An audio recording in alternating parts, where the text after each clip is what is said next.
Bom dia a todos. Inicia-se neste momento o culto mensal de gratidão do mês de dezembro de 2023do Juris Sensei Higashi Mikawa. ただいまより12月度感謝報告祭を始めさせていただきます。Entre atos oficiantes, saem Niesa.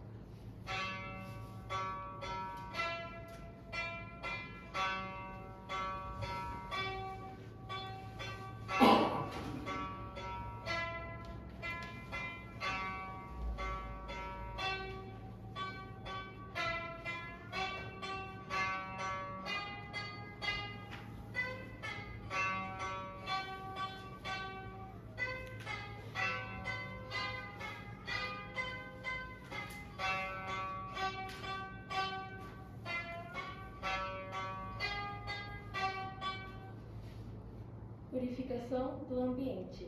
Shibatsu.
Oferendas.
Celebração do culto de gratidão.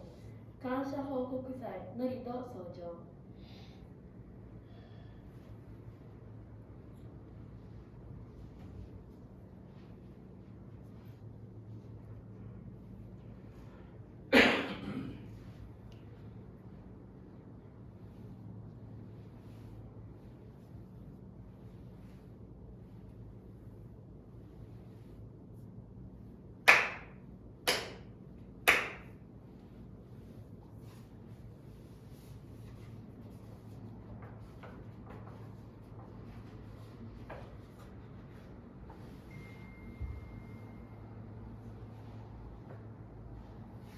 かけまくもあやにかしこき、弥勒大神の渦の大前に、かしこみかしこみも間を咲く、やそか日はあれどもしわす31日の今日を幾日のたる人選び定めて、月並みの感謝の御祭りを真心を尽くして仕え祭ると、豆人たちはお前も所関まで参き集いて、宮代の三木海川山布の草草の見あえつものを捧げ祭り、杉西日々に賜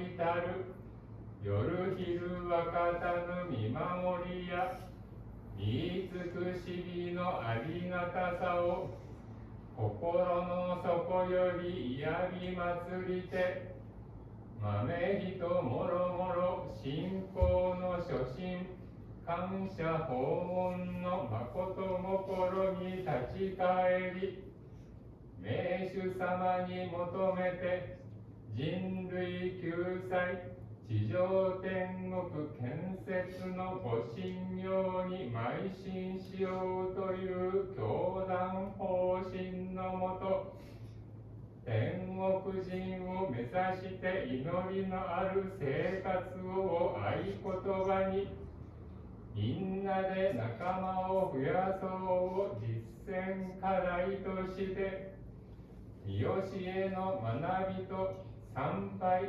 条例奉仕の基本要を積み上げ積み重ね、良品層の災い大き今の世に救いの御業に勤しみ励み、我ら一同入れひもの一つ心に、寺格生かしき大いなる教えみ親の御心に答え参らせ祭らむと、心に固く誓い崩落を感目で渦ないにそまなして、今ゆ行く先いやますますにくすしき絶えなる大に光を豊かに沢に輝らしめたまい、知るき見印あらしめたまいて、世の守り日の守りに守らせ導き先生えたまえと、かしこみ仰ぎ恋のみ松楽と舞す。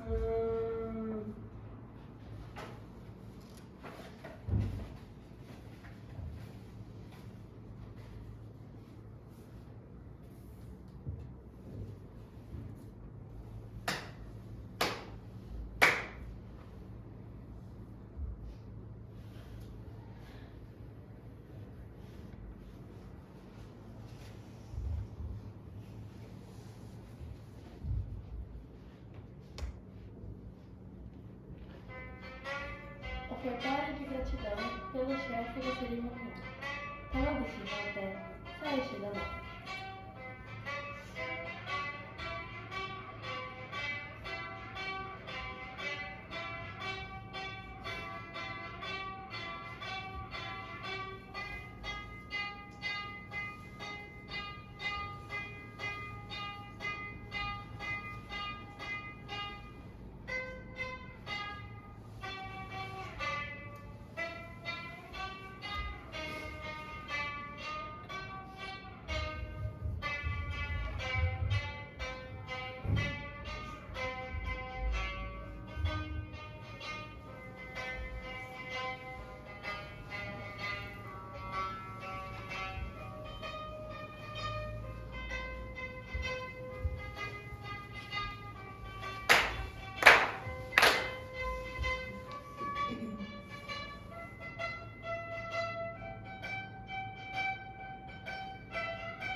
Representante dos participantes, Sr. Gabriel Tetsuo Taniguchi.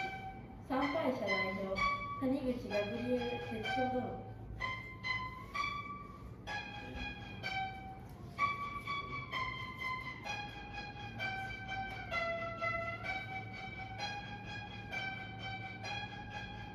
Pedimos a todos que levantem e acompanhem esse direito.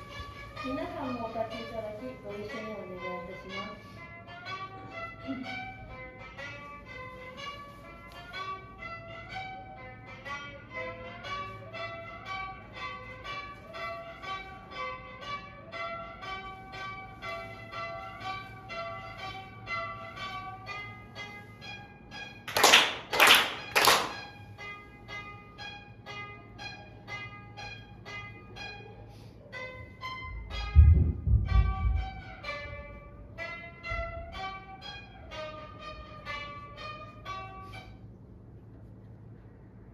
Oração Amate no Rito, oração Zengen Senji e oração dos messiânicos.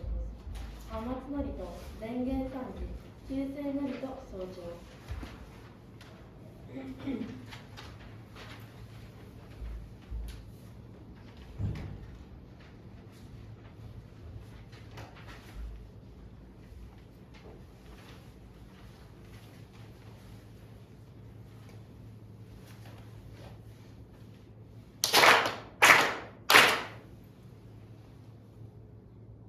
高天原にかむずなります。かむろにかむろにのみことをもしてすめにおやかむいざなぎのみことつくしのひむかのたちはなのおどのあわにはらにみそぎ払いたもときになりませる払いとの狼たちもろもろのまがごとすにけがれを払いたまえ清めたまえとまおすことのよしを天津谷国津谷やおよろずの神たちともに雨の淵駒の身にぐりらけてひこしめせとかしこみもまおすうやうやしくおもんみるに世尊観世音菩薩この度にあもらせたまい法名如来と源氏王神弥勒とかし無世の御神とならせたまい大千三千世界の三毒を召し五辱を清め百千万億一切主上の大天が法名上楽英語の十方世界をならしめて特十の狂いなく吹く風枝もならすなき弥勒の身を生みたも無量無辺の大慈悲に天まら説もまつろいて諸悪邪法は改まりやしゃる人も下脱なし諸善仏心ことごとくその志をとぐるなり三千草木ことごとく二神の意徳になり書いて近十中樹の末までも皆そのところを得ざるなしまさにこれし実相世界にて過量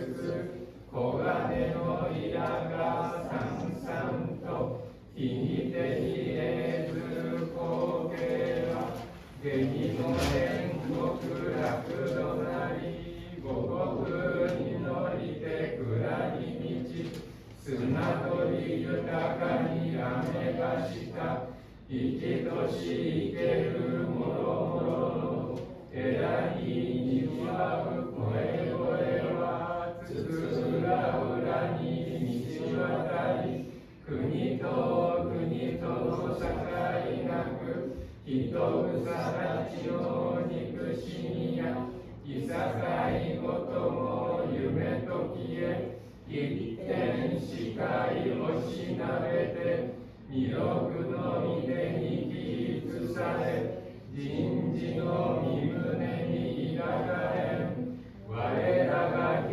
々の世行にも名字をたまり神格を得てしめ家は富栄え弱いは長く無意役に善徳公をさせ福寿会無料の大功徳垂れさせたまえましませと年々重心下差頓主起伏来杯ねぎまおず弥勒大神守りたまえ先晴れたまえ弥勒大神守りたまえ先晴れたまえ教えみ親主の神守りたまえ先晴れたまえ教えみ親主の神守りたまえ先晴れたまえ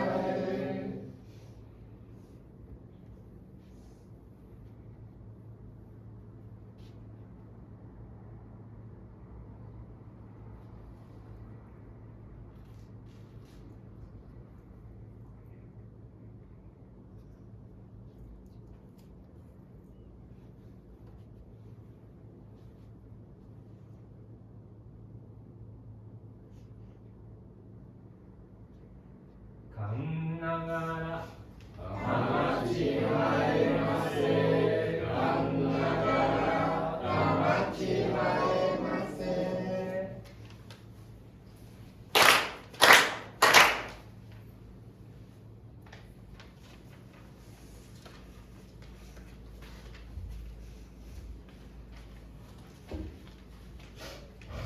オースレウンデスクリアノイトワードトラビータÓ Supremo Deus, Criador e Doador de toda a vida, pela vossa divina vontade, a longa era da noite chegou ao fim. Estai brilhando vossa luz, para vivermos a gloriosa nova era, a que a humanidade há muito veio aspirando. Agradecemos por nos guiar ao vosso plano, agradecemos o privilégio de receber e ministrar a vossa luz. Seja o nosso espírito e corpo iluminados e purificados, e que possamos viver a verdade que nos concedeste por intermédio de Meixo Sama. Fazei-nos veículos puros da vossa poderosa luz, abençoando aqueles com quem estivermos. Possa o vosso plano ser concretizado e que a paz, a saúde e a prosperidade se tornem realidade. Grandioso Deus da luz, abençoai-nos e protegei-nos, dando expansão adiante das nossas almas. Assim seja.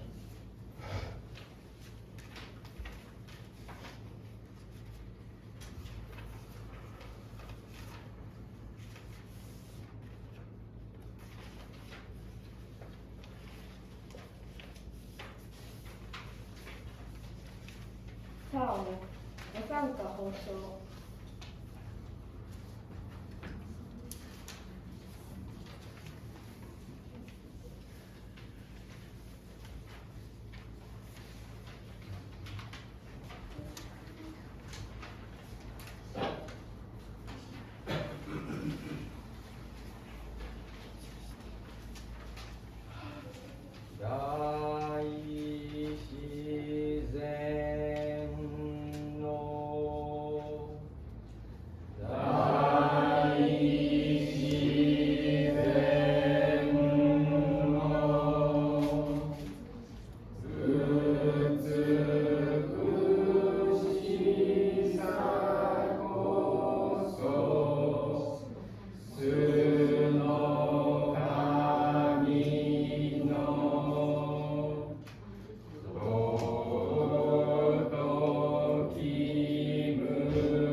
Glória Graçai.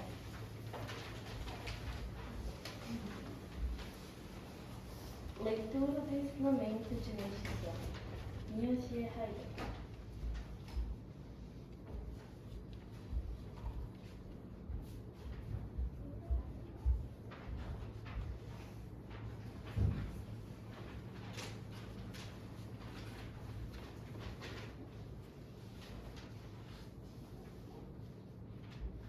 Princípio da agricultura natural.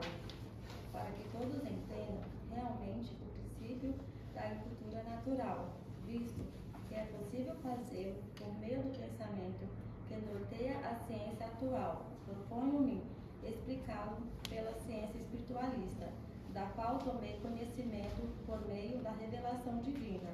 No início, talvez seja muito difícil compreender esse princípio. Todavia, à medida que o lerem várias vezes e o saborearem bem, certamente hão de entender. Caso isso não ocorra, é porque o leitor ainda está preso às superstições das ciências e é bom que ele perceba isso.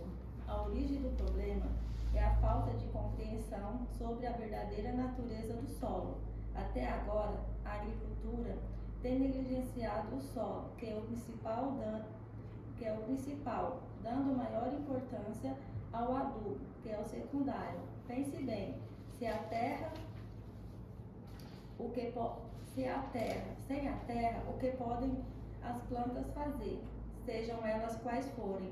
Um bom exemplo é o do soldado americano, que no pós-guerra praticou a hidroponia no Japão, despertando grande interesse.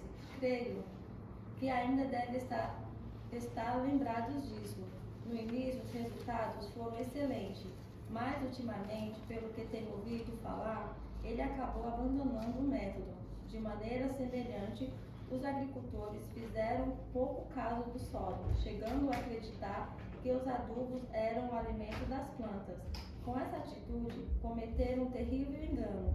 O resultado é que o solo se tornou ácido, perdendo sua força original. Isso está muito bem comprovado pela grande diminuição da safra no ano passado. Não percebendo seu erro, os agricultores gastaram inutilmente elevadas somas em adubos, despendendo árduo esforço. É uma grande tolice, pois estão produzindo a própria causa dos danos.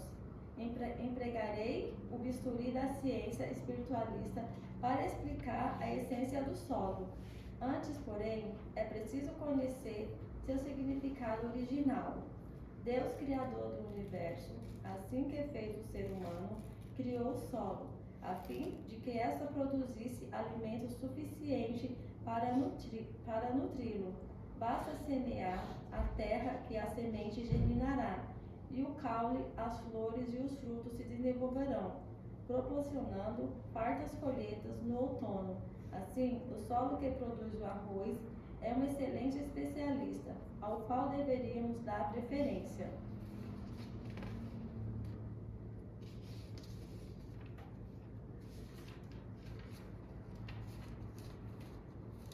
Obviamente, já que se trata da força da natureza, a pesquisa sobre essa força deveria ser o foco da ciência.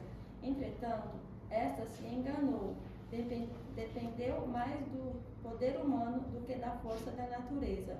O que é a força da natureza? Trata-se da fusão dos elementos fogo, água e terra, originados respectivamente do solo, lua e terra, resultando na incógnita X. O centro da Terra, como todos sabem, é uma massa de fogo, a qual é a fonte geradora do calor do solo. A essência desse calor atravessa a crosta terrestre e preenche o espaço até a atmosfera. Nessa essência, existem duas partes, a espiritual e a material. A parte material é a conhecida pela ciência como nitrogênio, mas a parte espiritual ainda não foi descoberta por ela. Paralelamente, a essência emanada do Sol é o elemento fogo, que também possui uma parte espiritual e uma parte material. Essa última é a luz e o calor, mas a outra também ainda não foi detectada pela ciência. A essência emanada da Lua é o elemento água, e a sua parte material é construída por todas as formas em que a água se apresenta. A parte espiritual, da mesma forma, ainda é conhecida. O produto da união desses três elementos espirituais, ainda não detectados, constitui a incógnita X, por meio da qual todas as coisas existentes no universo nascem e crescem. Essa incógnita é semelhante ao nada, mas é a origem da força vital de todas as coisas. Consequentemente, o desenvolvimento dos produtos agrícolas também se devem a essa força. Por esse motivo, podemos dizer que ele é o adubo infinito. Assim, reconhecendo-se essa verdade, amando e respeitando o solo, a capacidade deste se fortalece espantosamente. Este é o método agrícola verdadeiro e não existe outro. Portanto, praticando este método, o problema da agricultura será solucionado pela raiz. Há mais um fator importante. O ser humano, até agora, pensava que a vontade e pensamento, assim como a razão e a emoção, limitavam-se aos animais. No entanto, talvez ao leitor souber que eles também existem nos corpos inorgânicos, ficará boquiaberto. Obviamente, como o solo e as plantas também estão nessa mesma condição, respeitando-se e amando-se o solo, sua capacidade natural se manifestará ao máximo. Para tanto, o mais importante é não sujar e torná-lo ainda mais puro. Com isso, o solo manifestará seus sentimentos de alegria, e nem preciso dizer o quanto se tornará mais ativo. A única diferença é que a vontade e pensamento nos animais é mais livre e móvel, ao passo que o solo e as plantas não têm liberdade de movimento. Assim, mesmo no caso do arroz, se pedirmos com sentimento de gratidão uma farta colheita, nosso sentimento se transmitirá às plantas e certamente seremos agraciados. Por desconhecimento desse princípio, a ciência comete uma grande falha ao considerar que aquilo que é invisível é impalpável e impalpável não existe. 27 de janeiro de 1954, Jornal Eike, número 345, extraído do César Paraíba.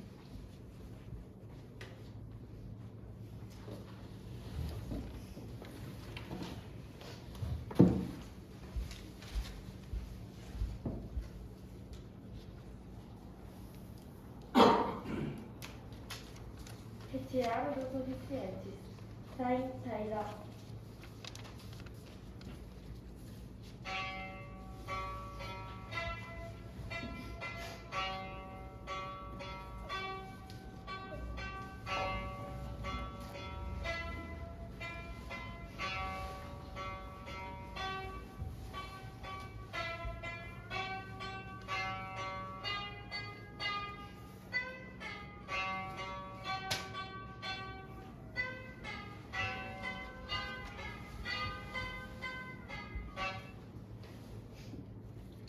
Experiência de fé do Sr. Roger Taniguchi. 로저를 다니고 기사님, 딸기 학교 하나씩 있다.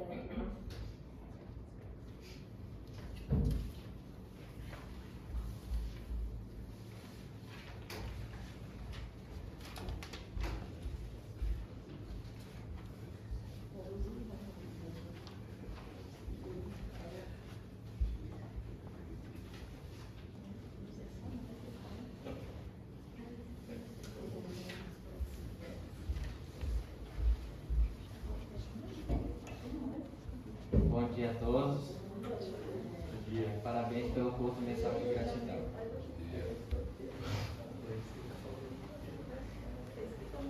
O ano de 2023 passou muito rápido, não acha?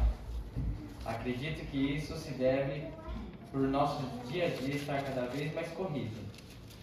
E para este ano, um dos meus objetivos era em me empenhar mais nas dedicações para o meu crescimento espiritual. Então, desde o final de 2022, começamos a ir para Nagoya, participar do culto de gratidão, a fim de buscar mais essa força espiritual. Lá, aprendemos muito com as orientações do reverendo Yamada, com os ministros e com experiências de fé. Também conhecemos pessoas maravilhosas e participamos das atividades de agricultura natural, como plantio e colheita de arroz e a construção do tauará. Foi muito agradável e divertido. Será uma experiência que ficará guardada em meu coração e da minha família que também participaram. Acredito que este ano não tivemos tantas purificações graças a essas dedicações. E uma das graças recebidas que mais me marcou foi em setembro com a cirurgia no olho da Hana-chan, para corrigir o estrabismo, estávamos apreensivos, mas graças a Deus e Meixo-sama e do Jorei intensivo ocorreu tudo bem. Para o próximo ano, gostaria de continuar firme nas minhas dedicações e dessa vez com o sonho para que mais pessoas possam dedicar junto comigo nas práticas messiânicas. Também desejo peregrinar aos solos sagrados e me empenhar mais no encaminhamento de pessoas para o caminho da felicidade. Agradeço a Deus e Meixo-sama por mais um ano. Agradeço também aos reverendos e ministros que vêm nos apoiando, ao Kitadima-san e sua esposa que cuidam do Jorei Center com muito carinho e a todos os membros do Higashi Mikawa. Muito obrigado a todos e um feliz ano novo.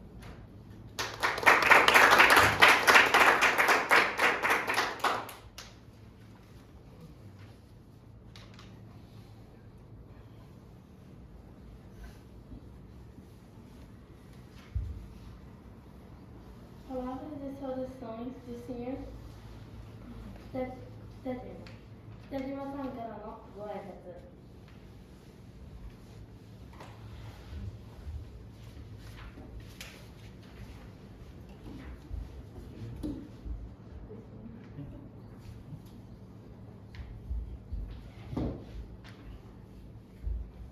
Bom dia a todos. Bom dia.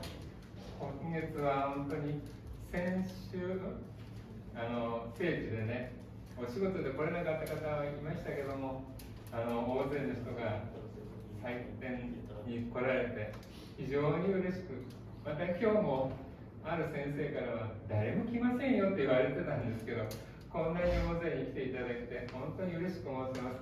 今年最後の監視祭です。みんなお忙しいところありがとうございます。また、今日も、幸恵さんに通訳をしていただきますのでよろしくお願いいたします。皆さんおはようございます。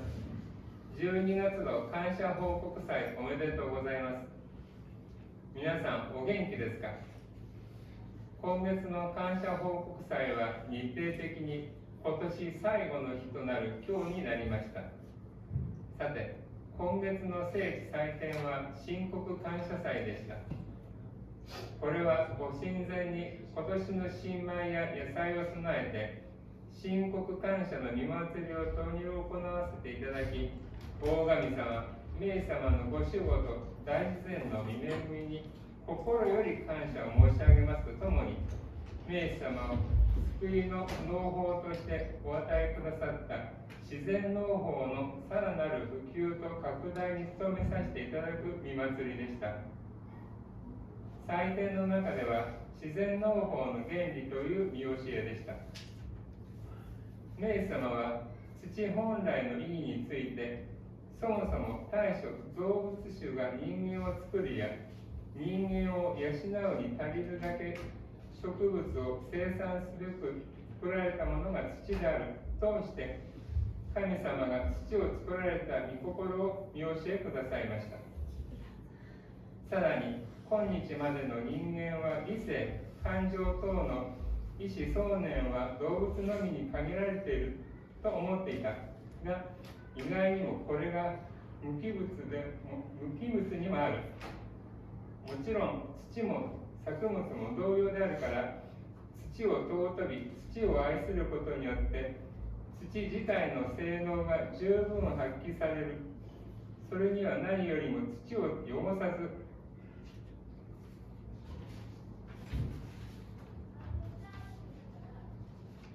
より正常にすることによって、これによって土は喜びの感情が湧き活発となると見教えくださっています。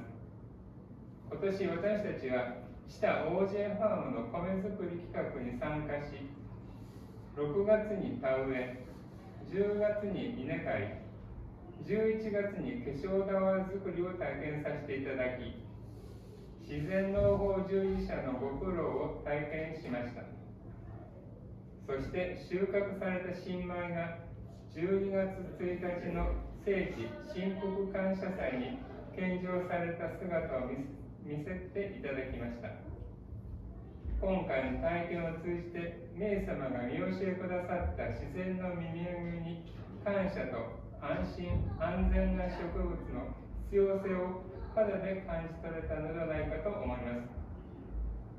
杉原理事長は神国感謝祭の終わりに、今や霊界がだんだん明るく、冥様が見教えくださったことを素直に受け止めて実践する純粋な人たちが、ますます神様からいただいた命を輝けさせて生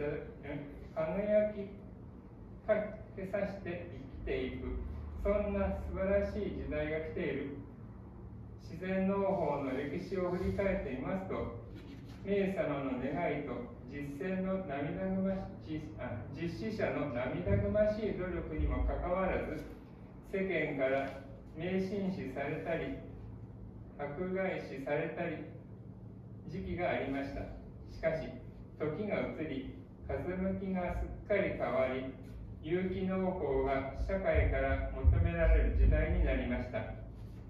改めて先達の皆様への感謝を思わずにはいられません。同時に神様の愛である自然農法を社会に大きく広めていく時を迎えているのだと感じさせられますと結ばれました。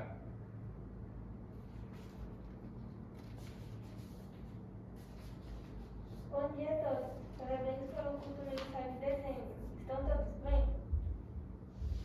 Este será o último culto mensal do ano no mês de dezembro. Enfim, este mês no solo sagrado de Abrão foi realizado o culto mensal pela nova colheita. No culto da nova colheita foi celebrado levando ao altar arroz recém-colhidos e vegetais para agradecer no fundo de nossos corações a grande natureza e as proteções recebidas de Deus em Meixuçama. E juntamente por merecermos essa grande coluna de salvação, que é a agricultura natural. No culto foi lido o ensinamento, o princípio da agricultura natural. No ensinamento, Meixuçama diz sobre a missão do solo, que diz: Deus, Criador do universo, assim que fez o ser humano, criou o solo, a fim de que este produzisse alimento suficiente para nutri-lo.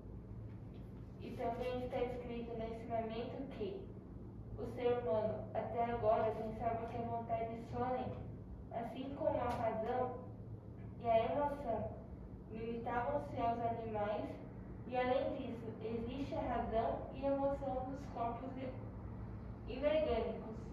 Obviamente, como o solo e as plantas também estão nessa mesma condição, terem razão e emoção, respeitando-se e amando-se o solo, sua capacidade natural se manifestará ao máximo. Para tanto, o mais importante é não sujar e torná-lo ainda mais puro. Com isso, o solo manifestará seu sentimento de alegria, sem preciso dizer o quanto se tornará mais ativo. Este ano, nós nos programamos para a produção de arroz da agricultura natural no polo de Chita. E tivemos a experiência de, no mês de junho, foi a colheita, e no mês de novembro, a confecção do balaio de palha, tauará. É assim, com a colheita de arroz realizada, tivemos a permissão de ver sendo levado ao altar no culto mensal da nova colheita, no solo sagrado de Atã. Acredito que, através da experiência de fé, senti a importância da alimentação natural e da gratidão pela preciosidade da agricultura natural ensinada por Meixo Sama nos ensinamentos. 私たちは地上天国祭が70周年の節目を迎えた今年、みんなで仲間を増やそうを東三河条例センターの合言葉として取り組んできました。私たちは引き続き見教えの拝読を徹底し、英知をいただきながら救いの三本柱である条例、自然食、自然農法、さらには芸術活動によって心と体と魂を清めていただき、その感謝と報恩の思いを胸に陰徳を多く積ませていただき、大神様、名様の大愛と見救いをご縁のある方々にお届けさせていただき、発展をお許しいただけるように努めてまいりましょう。明日から年が変わりますが、来年は新たな合言葉を取り組んでいきましょう。今年1年ご協力いただきありがとうございました。来年もよろしくお願いいたします。O presidente Sugihara, no final do culto da nova colheita, disse: o mundo espiritual está ficando cada vez mais claro. E para as pessoas que, puramente e obedientemente receberem e praticarem os ensinamentos de Meixo Sama, terão suas vidas, que foram atribuídas por Deus, cada vez mais radiantes. E esta incrível era está se aproximando. E finalizou, analisando a história da agricultura natural. Houve tempos em que, apesar dos desejos de Meixo Sama e dos esforços dos seus praticantes, era considerada supersticiosa pelas pessoas. Entretanto, com o tempo as coisas foram mudando e chegando na era em que a sociedade adotou o método da agricultura orgânica. Novamente, não tem como não sentirmos gratidão por Meixo Sama e seus sucessores. E juntamente, sinto que estamos avançando em uma época que o amor de Meixo Sama, através da agricultura natural, será propagado para toda a sociedade. Nós estamos completando 70 anos do culto do paraíso terrestre este ano e nos empenhamos para seguir a diretriz do Jorei Center Higashi Mikawa, que é: vamos juntos somar mais amigos? Vamos continuar e adquirir sabedoria através da leitura aprofundada dos ensinamentos, purificando nosso espírito, sentimento e corpo, através da prática das 3 colunas de salvação: Jorei, agricultura e alimentação natural, e o belo, práticas artísticas. Que possamos acumular muitas virtudes ocultas com um sentimento agradecido e benevolente em nosso peito. E vamos nos empenhar para merecermos a expansão, ligando muitas pessoas a Deus e ao grande amor de Meixo Sama. A partir de amanhã será um novo ano, e ano que vem vamos praticar a nova diretriz. Muito obrigado por esse ano. Conto com o apoio de todos no ano que vem.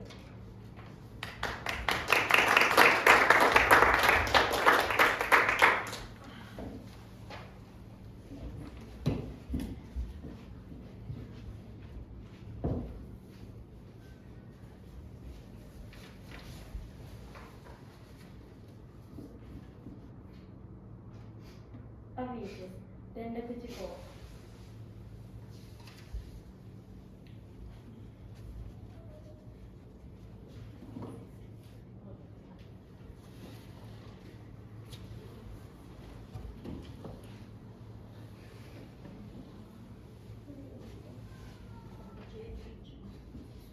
Bom, os avisos o que eu ia passar é o mesmo da programação que está no grupo, né? Que é dia 1º de janeiro até o dia 8 vai estar fechado, né? O Jorei Center. Dia 1º vai ter o culto em Atami amanhã, às 11 horas. Dia 7 de janeiro vai ser o culto em Nagoya às 10 horas. As dedicações, né, após 8 de janeiro, nas segundas-feiras, das 9 ao meio-dia, terça-feira com o ministro Wallace, só que a terça-feira tem que confirmar os dias que o ministro Wallace vai estar. Ele não me passou ainda, né? Então a gente vai ter que, eu vou perguntar para ele vai passar no grupo depois, tá bom? Às quartas-feiras do meio-dia às 2 e aos sábados os de Oreikai. E o nosso culto do mês que vem será dia 28. E para janeiro também temos a vinda do presidente Marcos Rezende. Só que a gente ainda não sabe nada sobre isso, sabe? Quando que ele vai estar, se vai ter algum encontro com os brasileiros, mas para deixar todo mundo ciente, tá bom? Obrigado.